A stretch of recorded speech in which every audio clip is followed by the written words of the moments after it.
My name is Dr. Terry Mason. I am a retired urologist, and I currently work as the Chief Operating Officer for the Cook County Department of Public Health. Prior to that, I worked as the Commissioner of Health for the City of Chicago.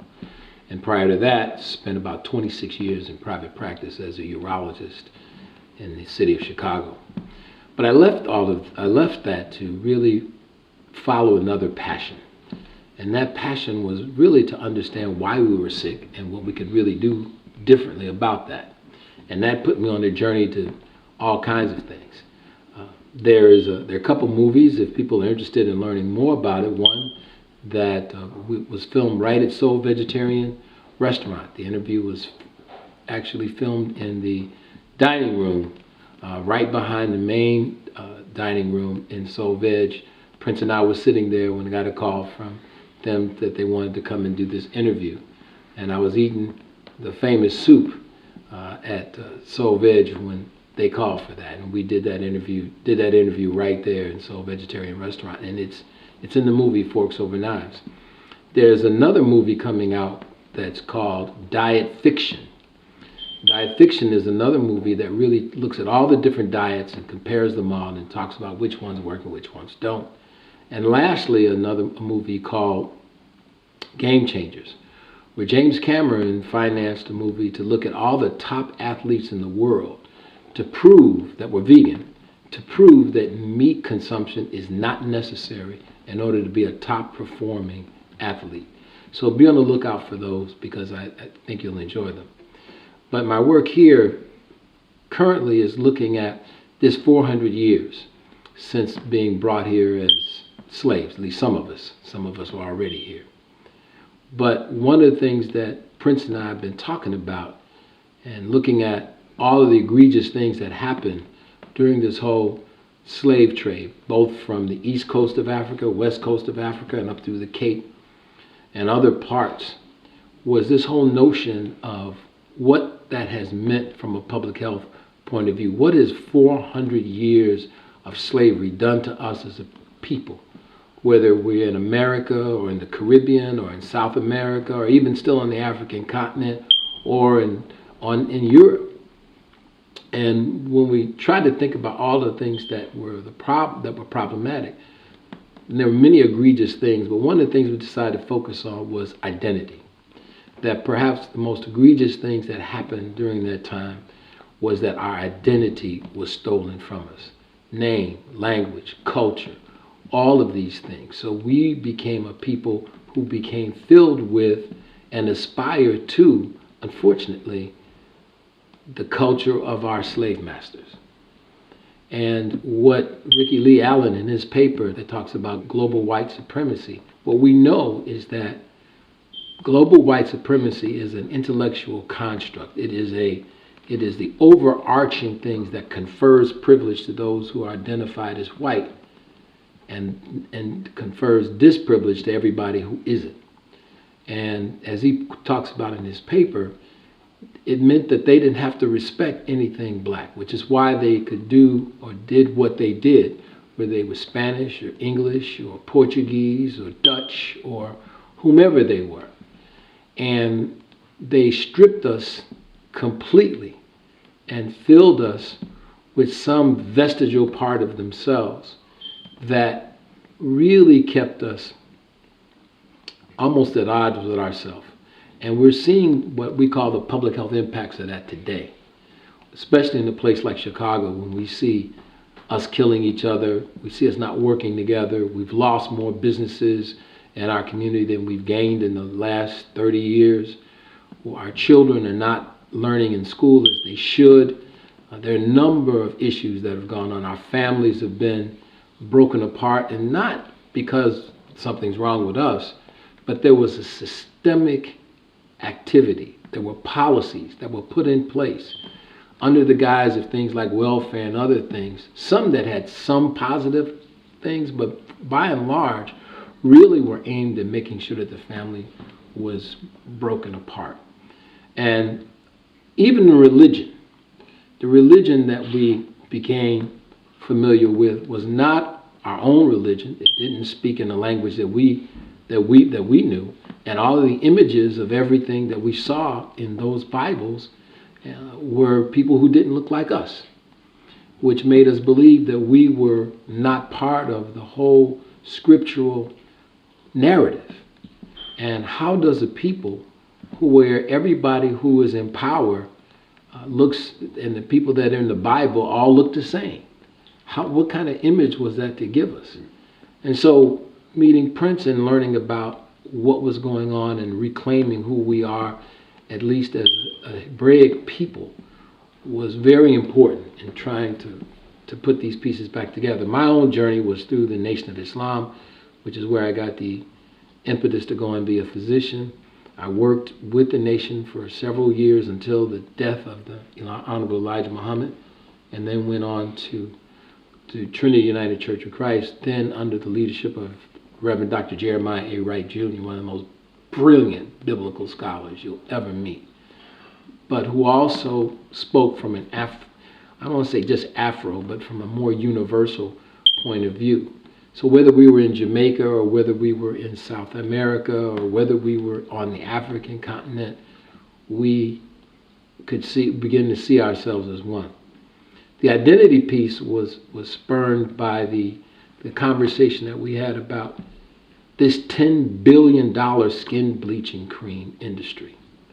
Worldwide, people of color are spending $10 billion to bleach the skin. And it's causing all kinds of burns, setting up all kinds of cancers. And the question isn't so much that we're bleaching our skin, but why? So we've used a few movies to help try and tell this story a little bit. One was a clip from a movie called A Girl Like Me, where a young black girl was given the black dolls and white dolls, much like Kenneth Clark did.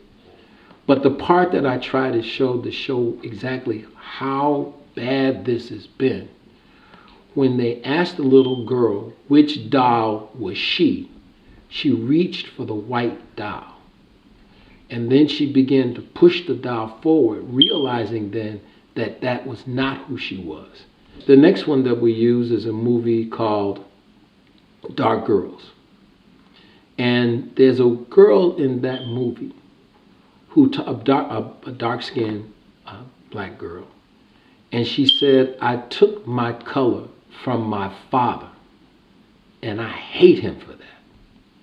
This is the depths of the pathology that we're dealing with. And we, as black people, don't even like to talk about it. I mean, we have a system of self-hatred that goes so deep that we don't even like to expose the pain of trying to transition and understand how we move forward and reclaim, because we don't have a pathway, a clear pathway to begin to reclaim who we are. Dr. Rick Kittles has done a lot of work on the AfricanAncestry.com. And what he now has is the largest database of genetic samples.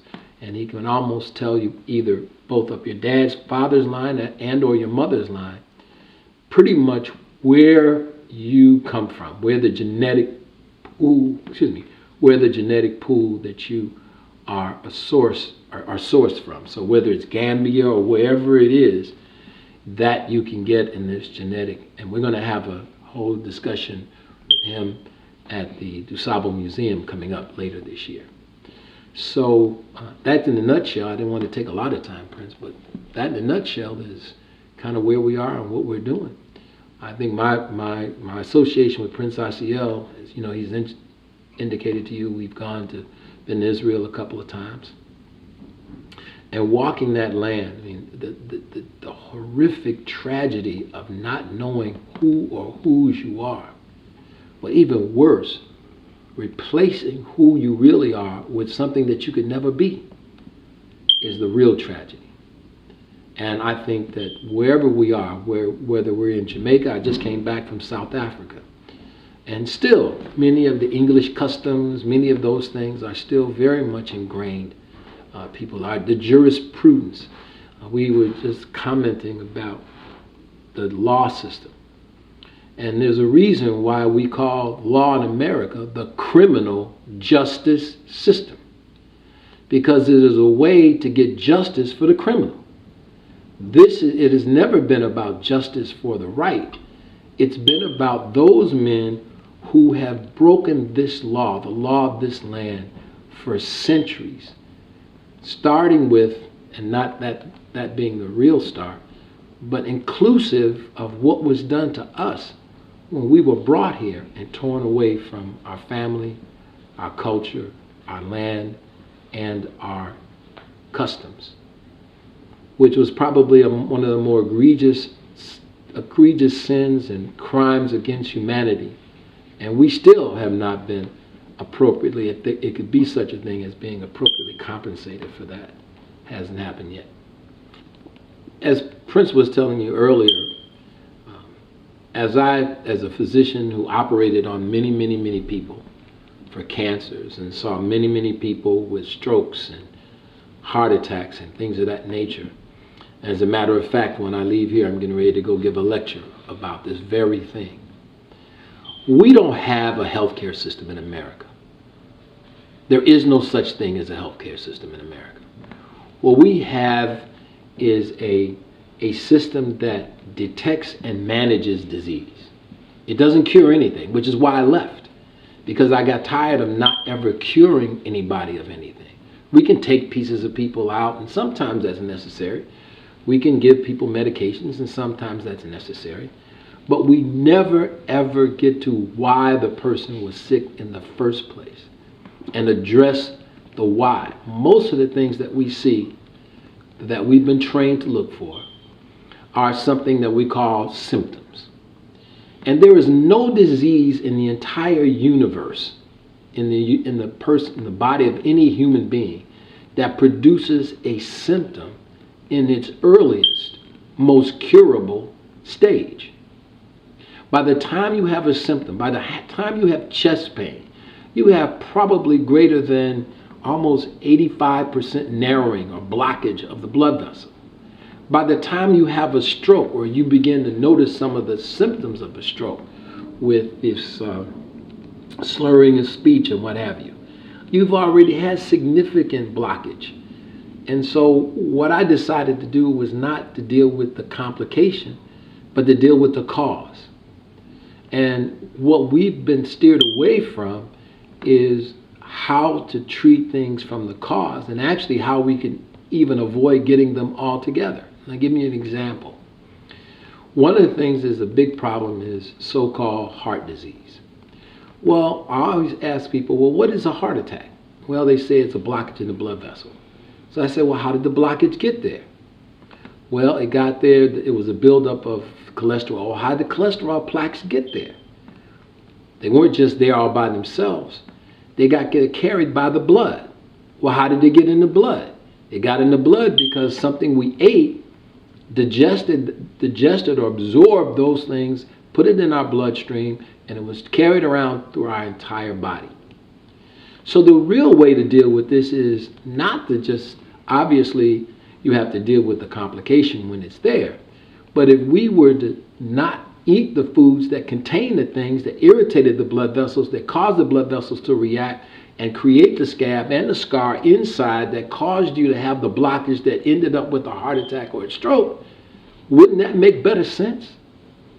And so the only way to do that, and this is not my opinion, this is fact. Dr. Ken Williams, who is the past president of the American College of Cardiology, representing over 40,000 cardiologists in the world. The data is clear. Dr. Caldwell Esselstyn, who showed that he could reverse people who had these narrowings in their blood vessels by doing what? Making them eat the opposite of the thing that caused it. And what is that? There's no cholesterol in our plants. In fact, our plants, based on the colors that they have, actually contain chemicals, these pigments that are really from the sun. Because all of the plants that we eat are nurtured by the sun. They send up leaves. The leaves have a process called photosynthesis. The photosynthesis is how you take the energy from the sun, you take water, and you can make food from that in the plant. And that's what we eat. The plant stores that in the root of the plant. So most of the root vegetables, whether it's cassava or yams or whatever it is, that's where all the energy is stored. This whole idea that these things are bad is not true. No one ever got a heart attack from eating root vegetables. We got a heart attack from eating bacon and steaks and drinking milk, eating cheese. Those are the things that contain, all the things that come from animals are where all these things come from. And there's no dispute about this.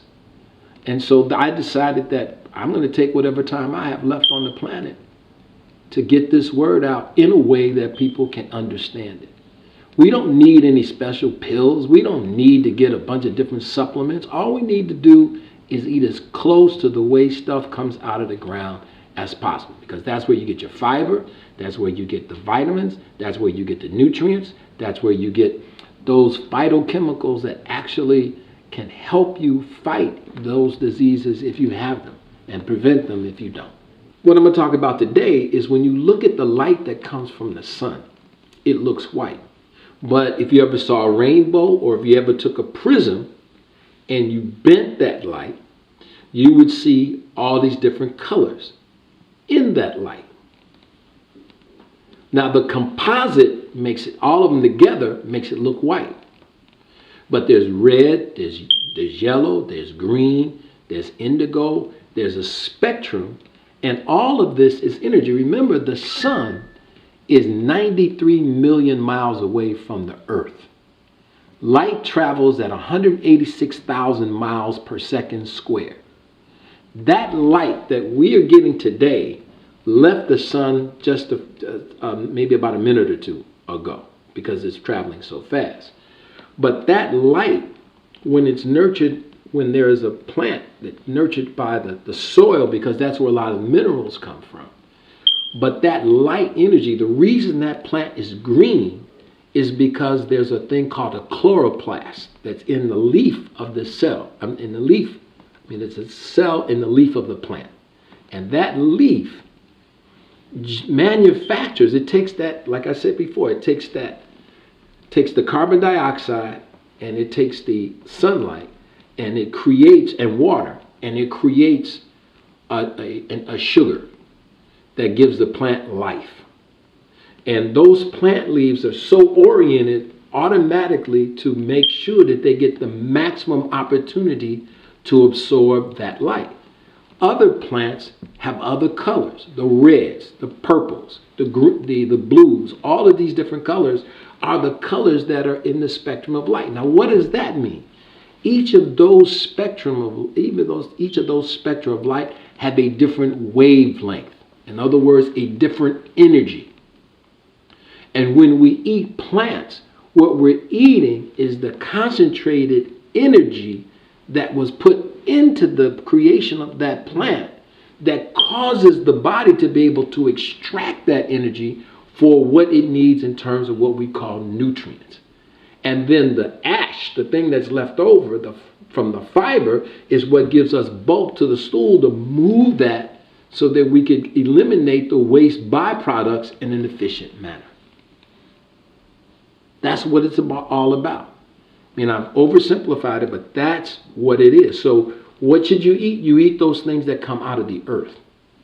And you can eat, the beautiful thing about the stuff that comes out of the earth, the fruits and the vegetables that come from the earth, is they really don't require preparation. They can be eaten in the form as they exist naturally. You don't have to cook them. We do, but you don't have to. Because the maximum nutrient value comes from, and those people in Jamaica and different places where they grow these things. That's why they grow them, because they then can get they can extract the maximum energy, because that's what this is all about. It's how the sun transfers the energy to the plant transfers the energy to us, and we use that energy to live. That's what this is really all about.